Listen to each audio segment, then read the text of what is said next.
Hi, I'm Robin Bresnahan, and you're probably not used to seeing me. You're used to hearing me in the mornings on Ottawa Morning, which is the show I host on CBC Radio 1.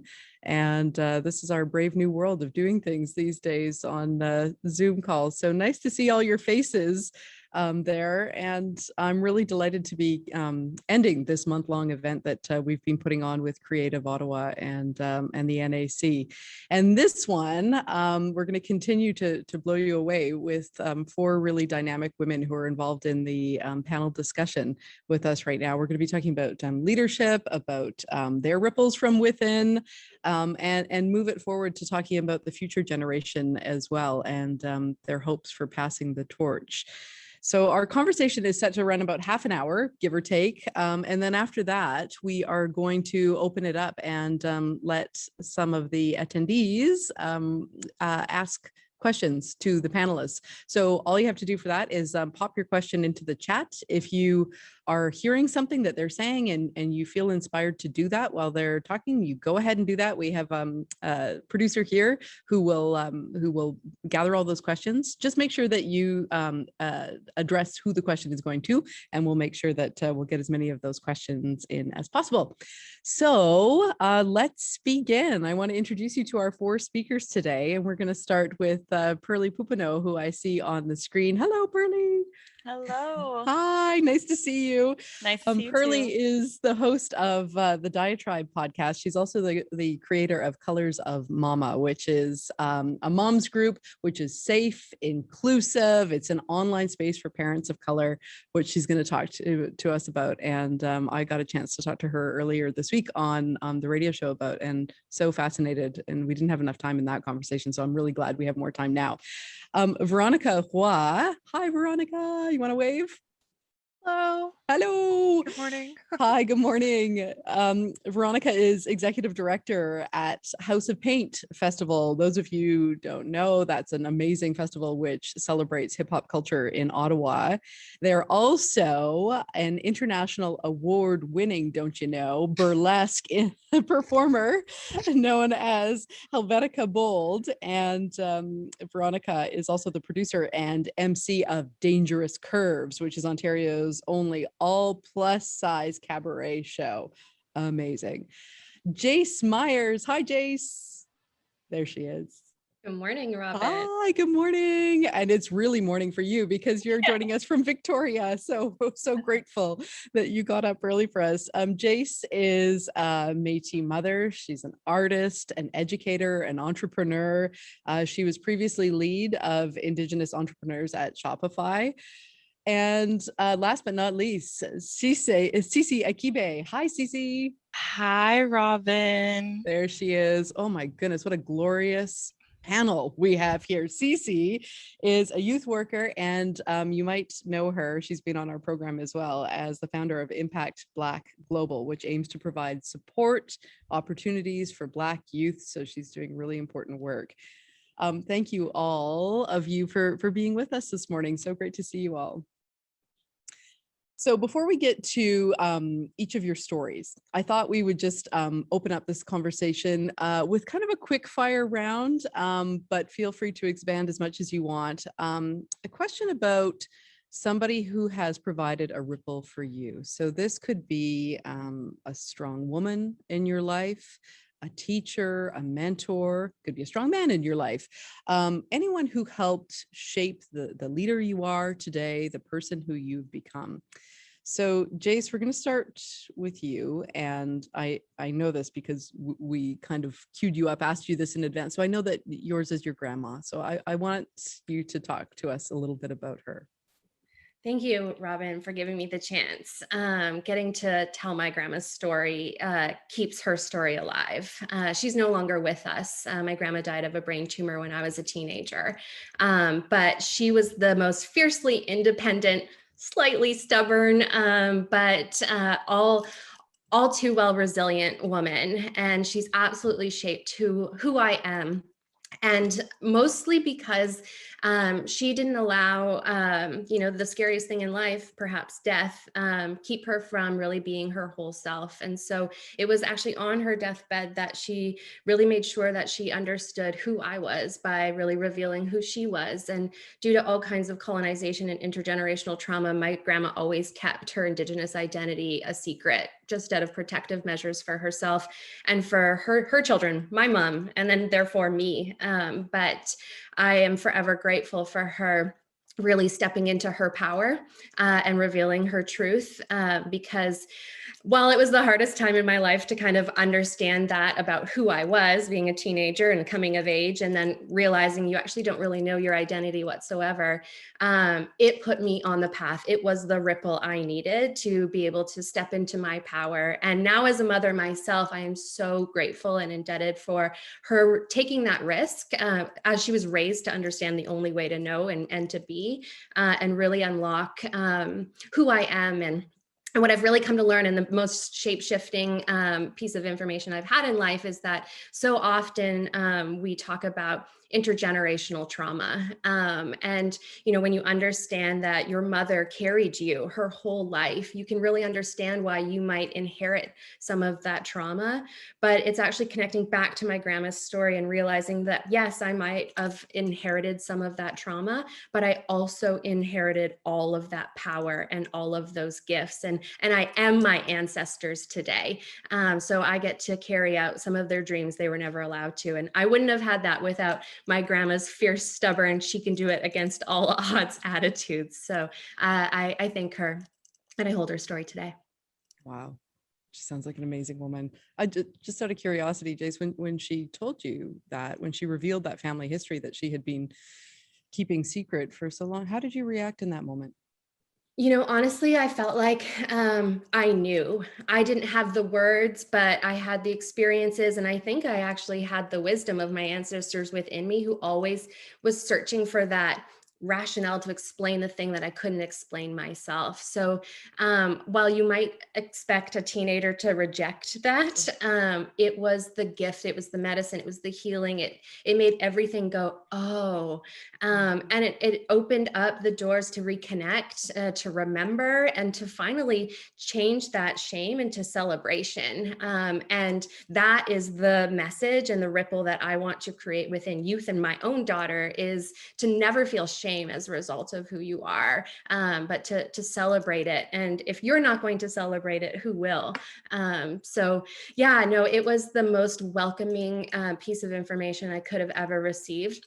And it actually helped both my mom and my sister and I heal as a family unit ourselves. And we're able to bond through that process, which turned my grandma's death into really a celebration of all of our lives, and our ancestors' histories, and the future we can create for ourselves, no longer living with that type of shame or fear. Wow, that so fits into what Wendy was talking about having that knowledge. When you said, I knew, in a way you didn't know, but you knew. That's amazing. Cece, what about you? Who has been that person for you? Hi, Robin, and thank you so much for this opportunity to even be here on this platform. Someone that has been a huge inspiration to me, my number one inspiration, is my mom. My mom has been there, of course, since the day that I was born. She gave birth to me, but I have been through so much in my life, and my mom has been there every step of the way.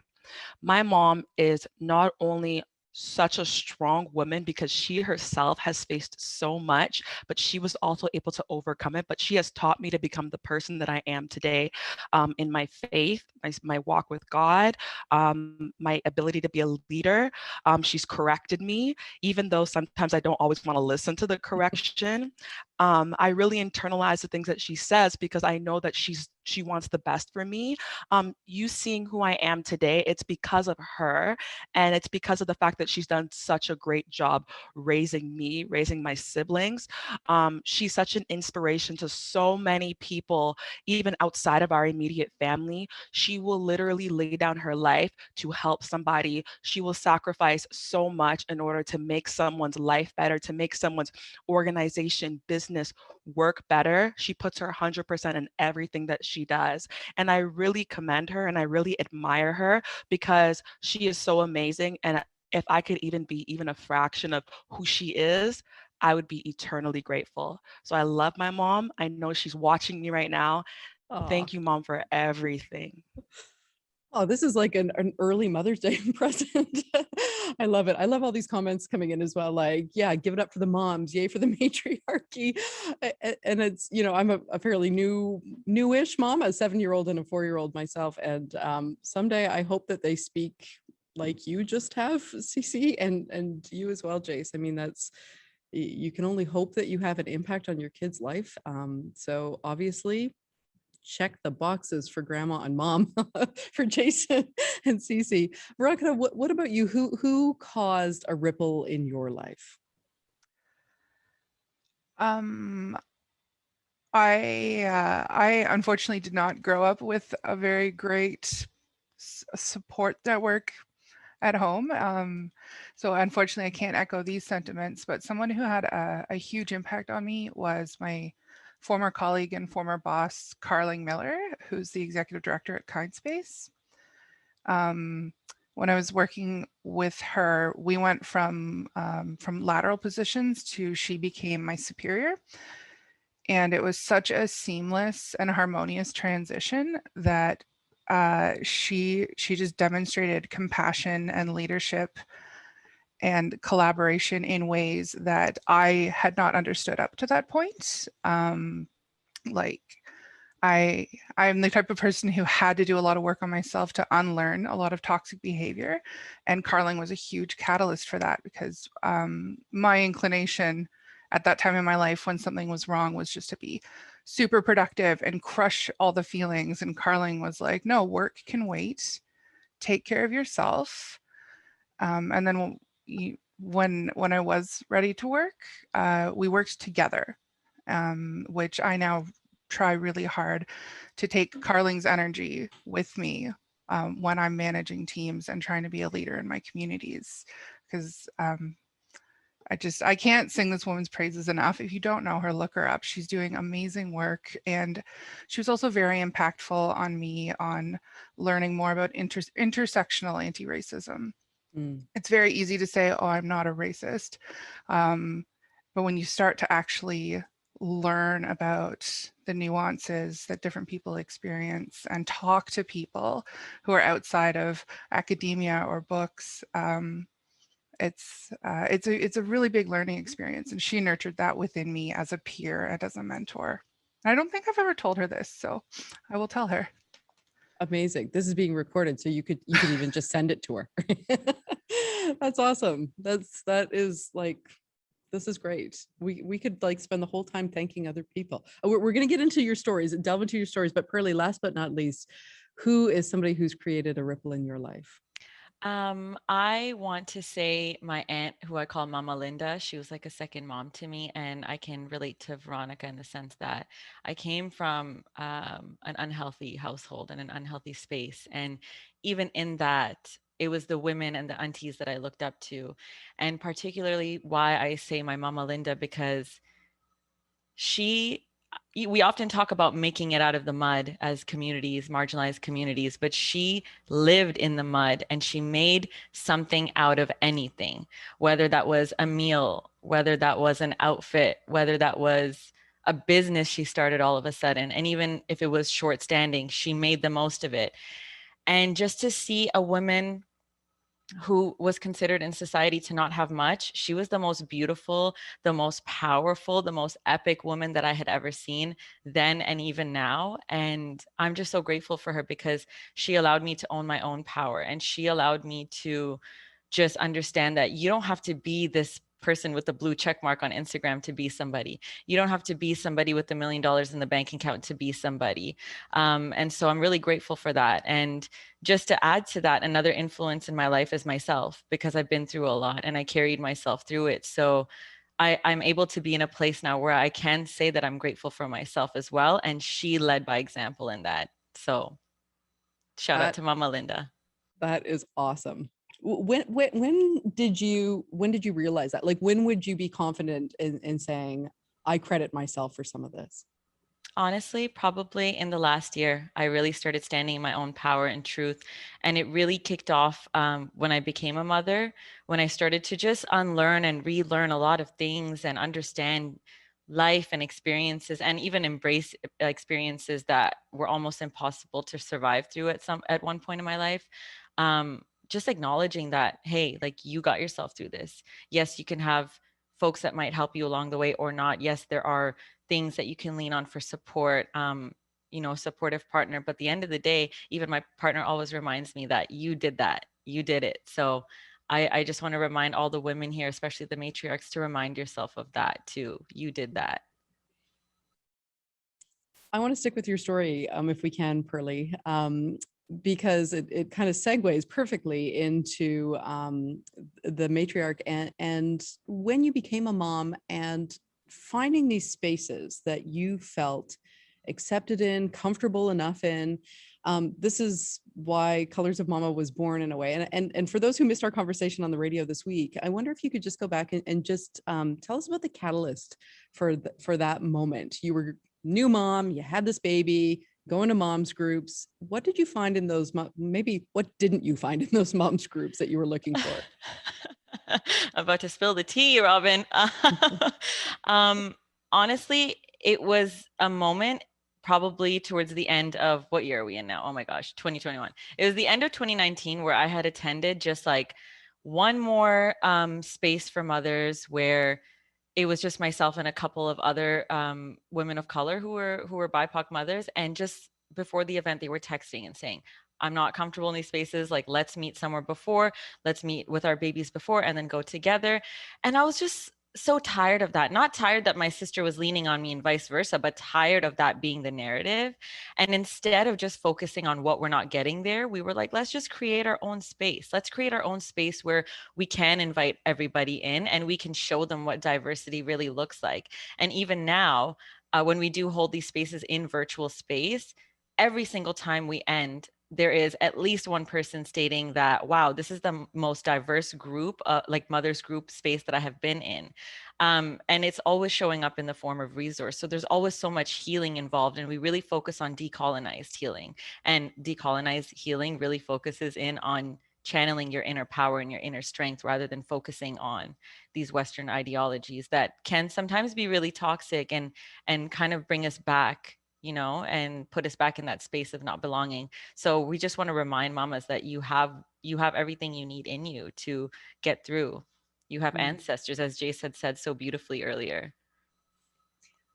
Talk to us about, Pearlie. I mean, I wonder if somebody would think this, if they would say, yeah, but you're all mothers. You have that in common. Why isn't that enough? I wish that was enough. And I'm going to be frank and say, unfortunately, white supremacy still exists in these spaces. And where we can unite and really uplift each other and be a village together, unfortunately, especially now that we rely on online spaces, the world is more so built on who can get a marketing deal, who can get a sponsorship, or which influencer can gain more following based on their followers' interests. And unfortunately, talking about the violence that BIPOC families and mothers face is not part of that conversation. So we just want to really change that in showing the joy and beauty of cultured motherhood. And I say cultured because there's so many different cultures across the board. I know that this is, the goal was a space for mamas, but I can imagine that the ripple effect is also on the kids in a group like this. What do you hope that ripple effect is on the babies in this group? That's such a beautiful question, and honestly such a big purpose of mine. When I was younger, I always knew that I wanted to be a mom just so I can recreate this healthy environment, so I can apply these things I've unlearned and relearned. And I think for the kids, us leading by example is really already having a positive impact on them. Even when we are either in virtual space, the fact that the children can be involved as well.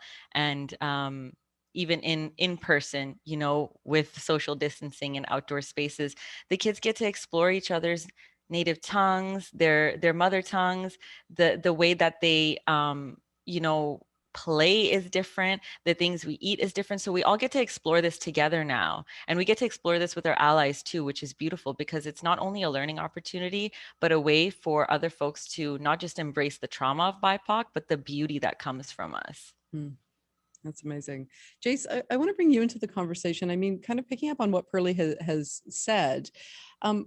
What has reclaiming your narrative, what has that looked like to you? Yeah, I think that when you come from trauma, it's easy to stay there. And society has the expectation that you might, and that maybe you ought to. But I think as a young girl, and really echoing so much of what I've heard, like imagining my future self was my kind of greatest inspiration. Because I didn't have a kind of a trajectory laid out for me, I could imagine myself in any place in the world. And something that really became integral to my learning was that I didn't want to be a product of my circumstance. I wanted to be the consequences of my actions, which meant that I really got to define what that was going to mean for myself. And I think that's the message we need to provide to our children. And really, I think it's the message innate in children is they know who they are. They're just absorbing what we are, sending the messages to them, but they're born with everything they'll ever need to be. And they're born absolutely perfect and have all the skills, knowledge, and attitudes and gifts that are going to allow them to thrive. It's really just our conditioning. So I hear Pearlie and I think, yes, like, could I imagine what it would have been like as a child to have access to others and culture in a place where that was celebrated? Who would I be now? You're right. Like that would have just been such an amazing impetus and catalyst for my own learning and really why in my own path to motherhood, the remembering and the connecting to community and culture was so important for me is that I wanted my daughter to see me celebrate my whole self. One of the things that I've come to learn is that, when children are raised in toxic environments, they blame themselves. They don't blame the environment. And that can keep you really small for a really long time if there's not someone in your life to kind of wake you up to what the real narrative is. And so for me, that's always been a goal, is to really be able to show and demonstrate and model and not just talk and inspire, but to really show that can be done and we can reclaim what that identity means to us and chart our own path, be our own protagonists in our own story.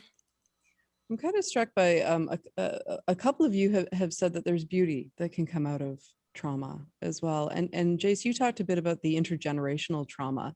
Do you think that it should be a goal to end that trauma at some point, or do you think it will always be within the next generations? Oh, I would absolutely say, like, if we could end trauma, that'd be great for everyone. I don't think it's a necessity. I think that anybody who's experienced it does their absolute damnedest to try and turn that into a gift. But that's a lot of work, and that takes a huge amount of courage and bravery and a support system. And I've yo-yoed between privilege and precarity quite a few times in my life. And it really, it took sisterhood to help me to manage those difficult times. So do I wish trauma on anyone in any future generation? Absolutely not. If resilience isn't my number one skill, but I really wish it wouldn't have had to been my number one skill. I think there's other ways we could have come to that type of resiliency and creativity and being able to survive no matter what. But no, I don't think trauma is necessary. I think that you can always find beauty in any situation. And that's what I think those that are moving from survivors to thrivers really are looking for. And that's how they channel that change. Just using Jace's phrase there about turning trauma into a gift. Cece, how has that looked for you? Do you feel like you've been able to do that? By the grace of God, I have been able to do that. I look at my life, and sometimes I take a moment and I take a step back and I look at my life and I say, wow, Cece, you were able to survive every single thing that you have experienced in this life. I look at my life and I recognize and I realize that each and everything, each and every struggle, each and every traumatic situation that I've been through has shaped me to become the person who I am. So I am an avid and I'm a strong believer in every single experience that you go through in life was meant for a purpose. I wouldn't be able to relate to so many people if I had never experienced all the things that I've experienced. Now, while going through it, it wasn't fun. I did not have fun going through any of these things.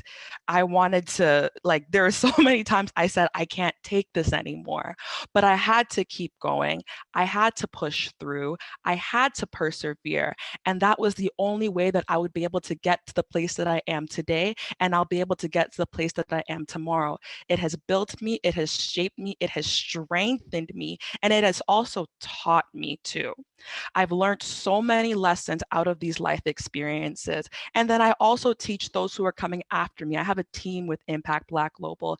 I've taught so many people, including my team, that, you know what, don't make some of the mistakes that I've made in the past, or learn from some of the experience that I've experienced in the past. I have a little sister, learn from my experiences as well. I work with Children's Aid. I tell them, you know, learn from some of the things that I've experienced too. Every single thing that I've experienced in life has led to this moment and will lead to the moments moving forward, to the successes that are going to be moving forward. Because like I said, I wouldn't be who I am today without these experiences. Amazing. I love that. I would love to quickly add something as a mother. A common conversation we have as BIPOC women is that we are unfortunately aware that our children are going to experience trauma. This is a reality. The beauty of it, though, as Jace was saying, is that we are now able to unlearn and relearn things with the tools that we have and the healing work that we do. And we can provide them with healthy environments to heal from that trauma. And we can also ensure that the trauma is not coming from us. And unfortunately, trauma gets passed down in our DNA and our genetics, but we are rewriting the narrative. We're changing the script by celebrating. And I'm so happy that word keeps coming up. Yeah, absolutely.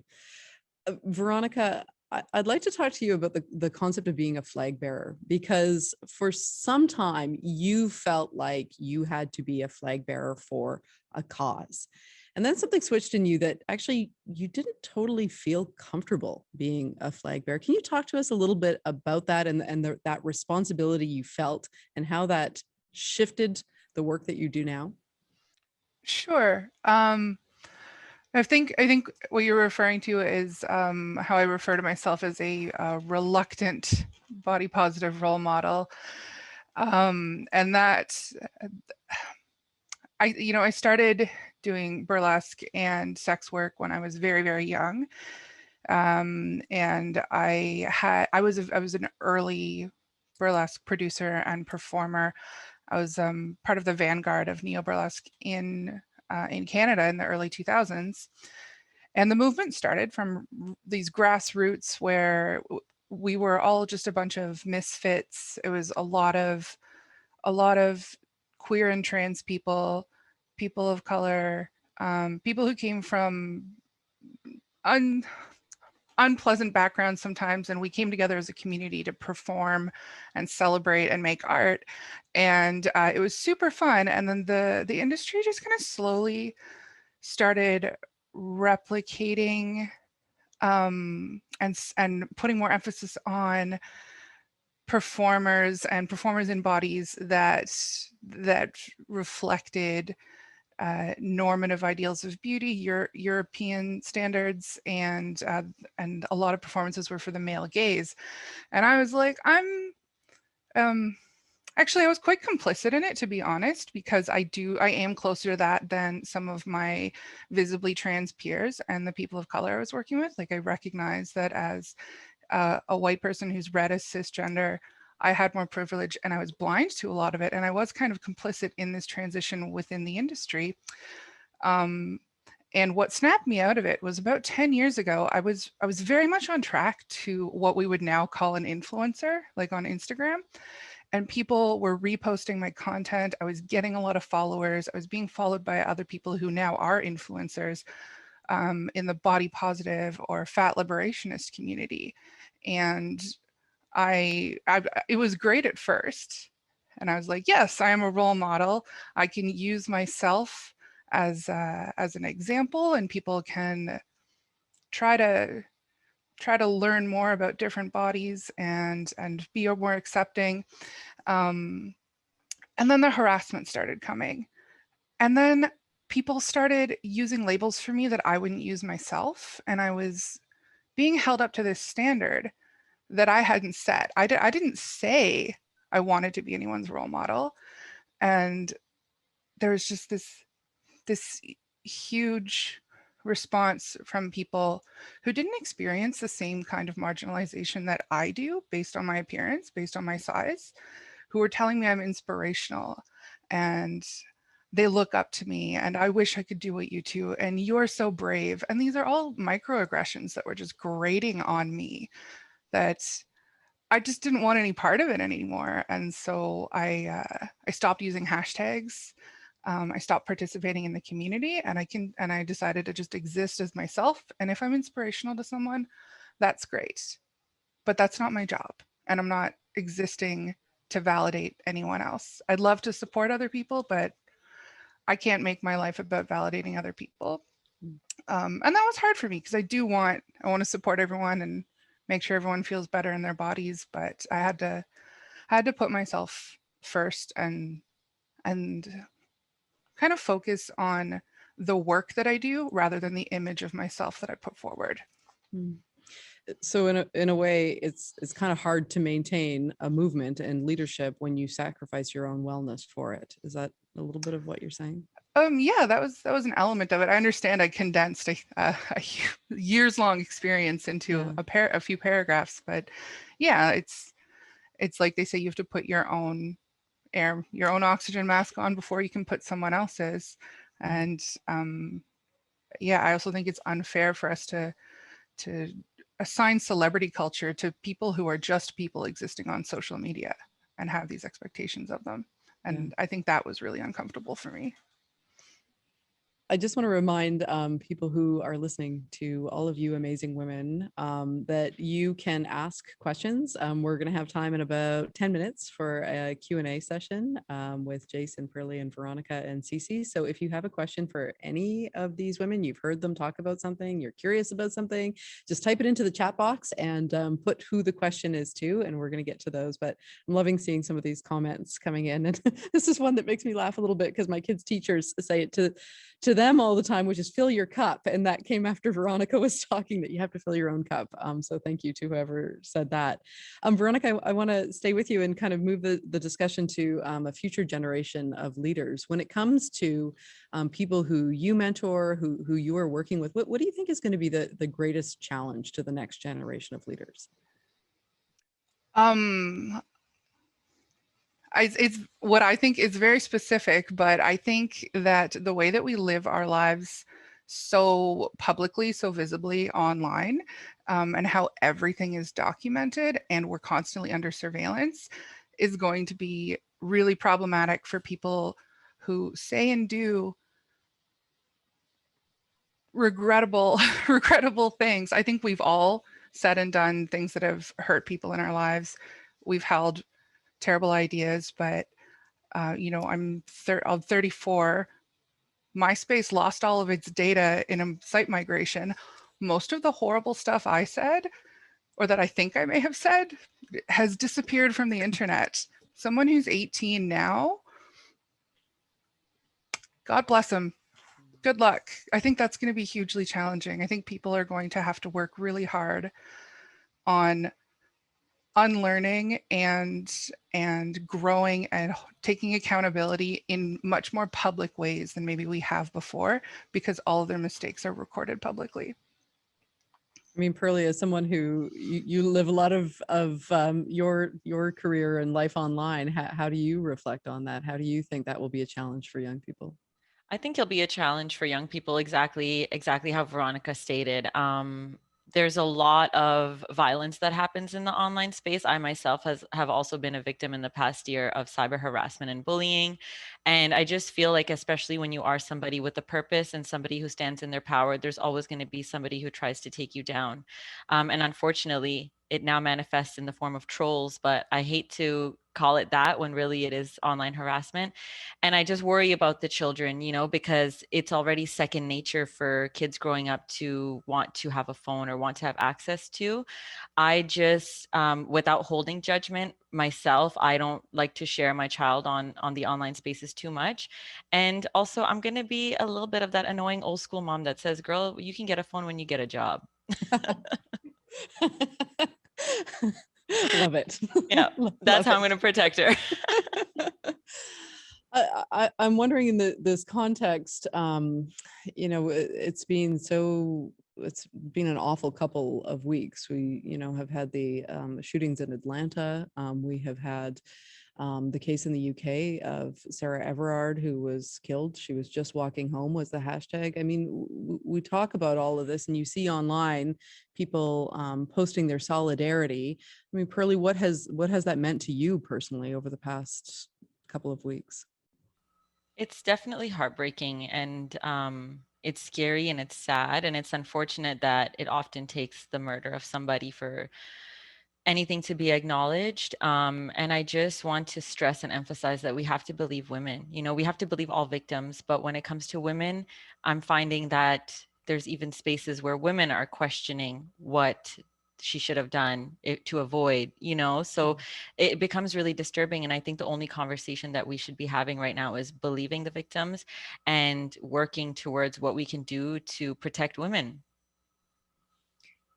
Do you think that, maybe Jace, I'll put this one to you, but do you feel like, I mean, I feel like we have been talking for so long about what women have to do when it comes to protecting themselves, like guarding their own sexuality, guarding themselves when they are simply walking home. How many of us still walk with our keys between our fingers? And and sorry, maybe you were just brushing your hair. I thought you were putting up your hand. Yeah, well, probably. I mean, when you think about the conversation, do you think this is still going to be a conversation when you're talking to your own daughter about going out and when she becomes a teenager? I had the conversation with my daughter just this week.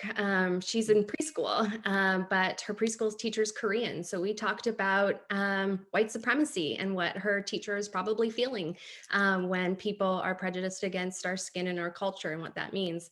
You can have these conversations with 5-year-olds. I think that's the invitation to anyone listening, is that they are not too young for these topics. They are living in the world where it exists. They need the answer key. And if nothing else, so that they can not follow in the footsteps of what might actually be a bit, unfortunately, normative for us. So I think it's our generation. It's every mom right now having real conversations with their children, especially if you're a mom of boys, to talk about actually, this conversation of women being less than or with less power is the most detrimental kind of conversation, because our boys are feminine. They carry our X chromosomes too. And we will bring balance to this world if we give boys the permission to celebrate their own divine, sacred feminine. That is not my story. I channel the words of Andrea Menard and her work, who's really enlightened me to this, but we will not achieve the balance we're looking for if we do not give our boys the permission to celebrate their own femininity. And I think our boys are starving for that permission to embrace their feelings, to embrace their sexuality, and be of service to women. But that requires us as moms to have those meaningful conversations and to challenge our own narratives. Ask our sons to clean up their rooms and get their own juice. Like, that's not just a mom's job. Like, these are things that that teach our kids their independence. And personally, it's a belief of mine as a teacher and as a mom. Like, the sooner we give kids that chance to fail through those learning opportunities, that's when they recognize their own power and step into it, and then are able to be a role model to others and a ripple effect amongst their peers. So I have high hopes, because I hear it in the conversations with my peers. I'm seeing it more and more online, that, maybe this is the time. It is time. We are way overdue, but it is time to challenge that narrative, so that the next generation does not have to have this conversation. We can truly celebrate what it means to be feminine in this month and not have to have the kinds of conversations we're having. I can see exactly what you're saying is connecting with so many people, and you got a lot of clicks when you're talking about the role that boys can play and how we're raising our boys. You have a daughter, correct, Jace? Yeah. So how would you, like, let's just pretend, but if you were starting this conversation with how to empower boys, young boys, a 5-year-old boy, where do you start? I think the conversation starts well before they're 5. We gender our children before they even leave the womb, and they step into a blue world or a pink girl world, and that binary is so archaic that needs to go first. So if you're an expectant mother, ask yourself why a gender reveal party is necessary. You're welcome to celebrate your birth of your baby. I welcome the birth of my baby this way, but I think it's in how we model these things. It's in what we celebrate when we see things on TV. When I see Taylor Swift, I'm not just commenting on her beautiful blonde hair and her cute outfits. I'm like, wow, she works so hard. Look how many new songs she created just this year. She's telling her truth right now. And those are the elements I want my daughter to pick up on. In the same way, when I see a man in a leadership power, I'm like, wow, look at how he's engaging so many people in his team. And,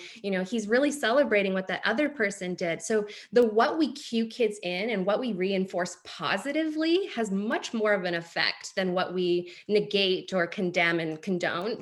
I think it's celebrating where we see the goodness and giving the permission to step into the tutu, if that's what, it strikes your fancy this morning, without shame. I think so often we're so worried about saying the wrong thing as a parent that we say nothing at all. And that silence speaks so much more loudly than we realize. So, giving yourself permission, and this is my parenting hack, is like, I tried to have all these conversations before my daughter was nonverbal, because I'm like, well, I'll just try the birds and the bees conversation now, and hopefully I'll have a few chances at it before she's 6. And then she's really challenging me. And I'm so proud to say that at 5, my daughter can explain that she has divine, sacred, feminine power, and it's going to come every month, and we get to celebrate her moon cycle. Like, she's very aware of that. And I think, oh my gosh, like, what would I be if I had that? I had a textbook that was inaccurate and didn't really serve to give me the full picture. So information is power. Do not underestimate our children. In fact, they probably have more to teach us about this than we give them credit for. Please write a book. Seriously, I want you to write I want all that information down in a book, all things I wish I'd known before I became a parent. And also, one of the best pieces of advice we're all going to get all morning is something that just came from Veronica in the chat, who says, forget pink, forget blue, just dress your babies in leopard print. Yes. That's awesome, right? Cece, when it comes to this future generation of leaders, I mean, what do you say to the young people you work with, the young Black women, about disrupting stereotypes and becoming leaders in their own right? I tell young Black women to be unapologetically you, because you are the only you in this entire world. You are the only one with your story. You are the only one with your experiences. You are the only one that looks like you. So be you. Don't be so concerned with what everybody has to say about you, because the truth of the matter is, no matter whether or not you do good, no matter whether or not you do bad, people are always going to have something to say. Have a mentor, have an advisor, have someone to look at as an influence, and take correction. But every single comment that comes in, every single corner, you don't have to listen to it, because if you start to listen to everything that someone says to you, you're going to break. If you're affected by every word that comes into you, whether it be on social media, whether it be through microaggressive comments from the workplace, school, friends, it's going to break you. Be you, and don't be sorry for it. I'm me. I'm still respectful. I'm still educated. I don't allow society's stigmas to be placed on me and to shape me. I'm Cece, and I'm unapologetically Cece. I'm going to go far in life. I'm not going to be what society thinks I'm going to be, whether it be whether it be someone that doesn't go far in life, or whether it's someone that's uneducated. Look, I'm educated, I'm happy, I'm pretty, I'm smart, I'm strong, and I'm going to succeed in life. And I carry myself with confidence, and I'm unapologetically me. So I tell the young people, especially the young women, to be the same. Yes, I love that. Cece, I'm going to tell you a little story here about a scientist who I was interviewing last week, maybe, and she is a strong Black woman, and she was talking about bias in science, but she was also talking about bias in scientists, and she was saying that she has imposter syndrome still to this day, even though she's a leader in her field studying black widow spiders, and she mentors other young Black scientists, but she said imposter syndrome is a real thing. How do you get over that? How do you tell people exactly the message that you just said, but still that inner voice within them is telling them something else? Cece?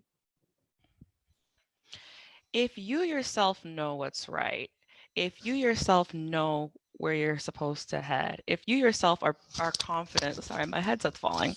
If you yourself are confident in where it is that you're supposed to go, follow your heart. I'm a Christian. I say that I'm led by the Holy Spirit, but follow your heart. Go into the direction that you yourself know you need to head into. Don't like, when you start to second guess yourself, or when you start to doubt yourself, or when you start to become unsure about yourself, that's where the confusion can lie. That's when you may decide that, you know what, I'm not going to take the step forward. Take the step forward, jump. If you make a mistake, learn from the mistake. That's the best thing that you could really do. It's going to help you and shape you, and it's going to teach you a lesson anyways. But whatever that little voice is telling you on the inside to do, listen to it, and don't be afraid of it. Because you're smarter than you think you are. I was just going to ask you, how'd you get to be so wise? Listen, let me tell you, I learned so much in life, and I also have so many, by the grace of God, I have so many amazing people around me that encourage me. I have a team around me that continues to encourage me, and my entire team is watching right now. They continue to encourage me. The people around me continue to encourage me. And I also encourage myself, and I tell myself, you know what, Cece, you've come this far. You can go farther. Because you didn't give up to this point, keep going. You're going to be able to make it. And I've looked back at my experiences, and I'm like, you know what? I've learned from that. And because of those experiences, like I said before in the very beginning, I am who I am today. Maybe if somebody wants to put up their hand if they want to take this one. I just saw a chat pop up. We're going to get to some of the questions in just a sec, but Scott just said, what about fear of success? Does that resonate with anyone? I think, Jace, you wanted to address that. Yeah. Yeah, I think I see that a lot. I work a ton with Indigenous entrepreneurs, and I think fear of success is actually the biggest fear. It's not fear of failure. It's like, what am I going to do if I have to manage all these customers and all these orders, and I'm not used to being successful. I'm not used to creating my own value. I'm not used to being celebrated and held up in this way. And what is that going to feel like? And that's new, and that's why it's fearful. But one of the biggest narratives my community needs is that it's okay to make money doing what you love. And there's no shame in that. And often we are actually torn down when we start to do that, because it's seen to be stepping into the way of capitalism. But everyone has a right to be compensated for the value that they create in the world. And it's just, we need to be comfortable with that. And to sneak this in on the tail end of the imposter syndrome, I hate the term. I really don't believe in it. I think it was created to make us feel small. And like, unless you're sitting in, your dad's company and you got the job because dad owns the biz, I don't think you're an imposter. I believe every single person has belonging without bounds wherever they find themselves. And if we could kill the term imposter syndrome, it'll give way more of us permission to step into our power no matter where we're at. You have to write that book. You have to write that book. Okay. Veronica, you stuck up your hand there. What did you want to say? I find the idea of success a really interesting concept, because we're very much conditioned to see success as financial. Financial is like the key indicator of success in our society. And then I think visibility and attention.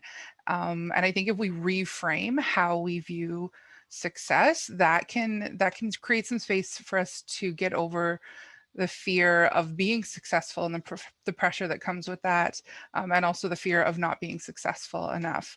I know I have a lot of anxiety around success by those indicators, because like I come from several generations of poverty, and I also, as we've discussed, don't like being hyper visible and having like my personhood commodified.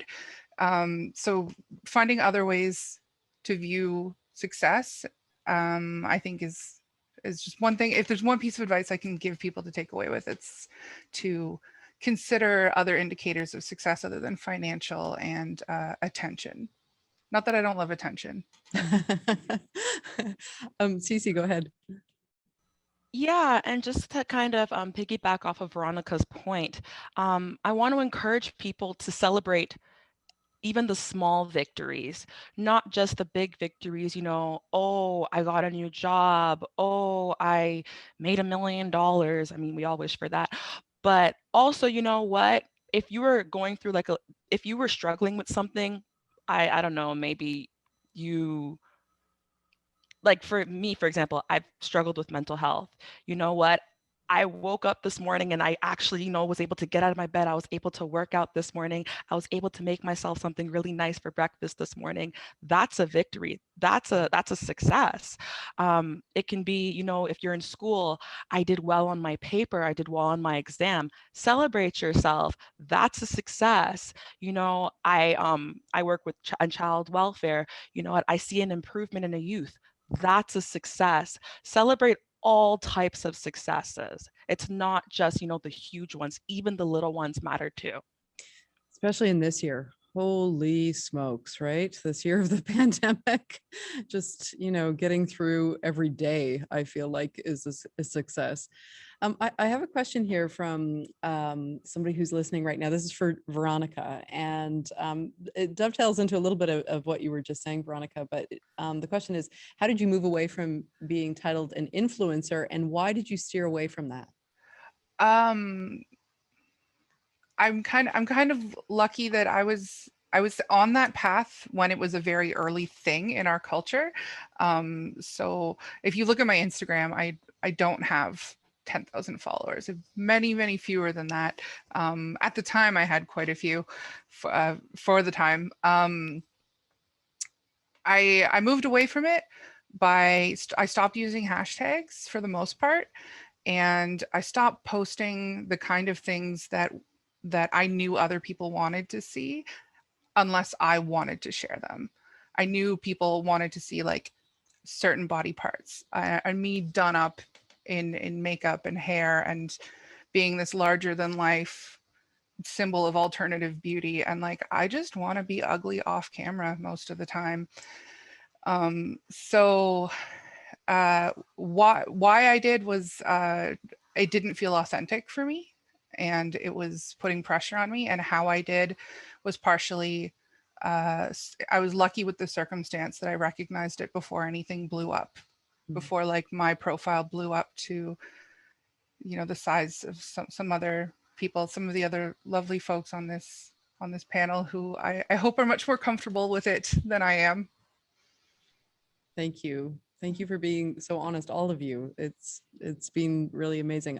We have about a minute left before we end on another musical performance, but I wonder if we can end where we started. And so, Jace, we started with you talking about your grandma, and I would love to know of all the advice that she gave, and I know there are lots of things that you want to pass on to your own daughter, but if there's one thing that you will make sure to pass on from your grandma to your daughter, what is that?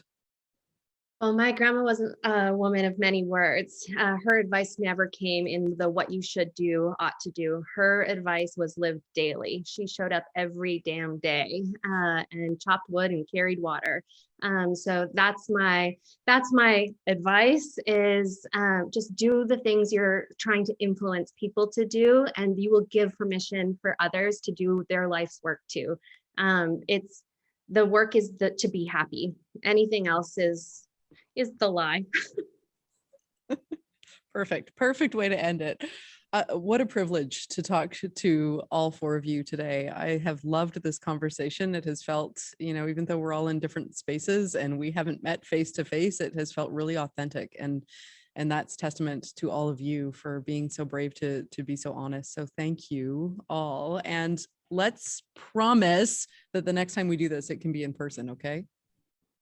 Yeah, that's right. I can't say a swear word, but I'll just say, get out of here, pandemic. Let's get this over with so we can be back together once again. But thank you so much. And to everybody who asked questions and who stayed to listen, and for the comments, which have all been amazing as well. And I hope that some of our panelists have seen those, because there's a lot of love going around, and that's what we need right now. So just to say goodbye to you all. And if you came in halfway through this conversation and think, who are these amazing women? Let me tell you, Pearlie Poupino is the creator of Colors of Mama. She also hosts the Diatribe podcast. Veronica Roy is the executive director at the House of Paint Festival and a burlesque performer. Jace Myers is a Métis educator, artist, entrepreneur, and future author. Right, Jace? Yes, thank you. And Cece Akibe is a youth worker and the founder of Impact Black Global, and so wise, so wise. So we are going to close today's event with some more fabulous music, care of the Francis sisters, Angelique and Carincia. And a huge thank you to them for the first performance, and also to the National Art Center. You can see the beautiful backdrop there. And again, one day I cannot wait to get back to the fourth stage where they're performing, to see some live performances.